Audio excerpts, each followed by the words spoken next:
L'igname fait partie de la classe des tubercules et en termes de valeur nutritionnelle, il faut simplement retenir que l'igname est une source de glucides.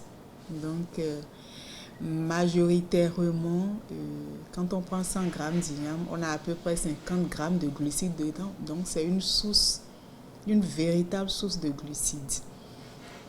En dehors de ça, ça renferme également des fibres. L'igname est bon pour la santé parce que vous voyez sa composition.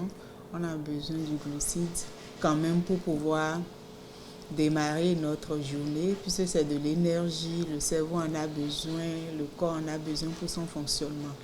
Mais dire qu'on va le consommer et qu'on va la consommer à tout moment, c'est pas conseillé.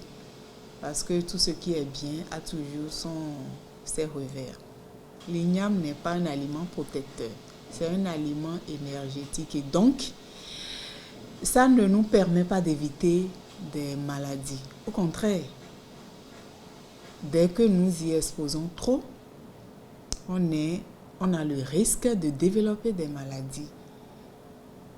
Je donne un exemple de maladie. On est prédisposé à faire le diabète de type 2 parce que je l'ai dit tantôt que c'est regorgé de sucre.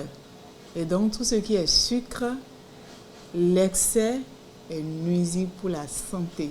Et donc si on se met à consommer de l'igname matin, midi, soir, chaque fois et toutes les fois, et là on est exposé à plutôt développer une maladie, notamment le diabète de type 2.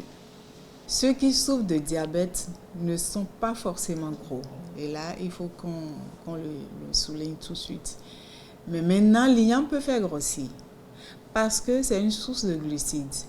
Tout ce qui est sucre, si l'organisme prend la quantité dont il aurait besoin pour son fonctionnement, tout le reste, c'est des réserves. Et ces réserves se transforment en sucre qui peut déjà nous faire grossir. Donc, je peux accepter que oui, si on s'expose trop à la consommation de l'igname, facilement on peut grossir. Pour ceux qui aiment manger l'igname, d'ailleurs, en tant que Béninois, nous aimons manger des ignames, majoritairement. Pour ceux qui aiment manger l'igname, je dirais simplement que c'est bien de consommer les ignames. D'abord parce que c'est une source d'énergie. Mais de ne pas trop en exposer. En dehors de ça, de toujours accompagner l'igname avec d'autres nutriments, notamment tout ce qui est protéines et tout ce qui est vitamines et minéraux.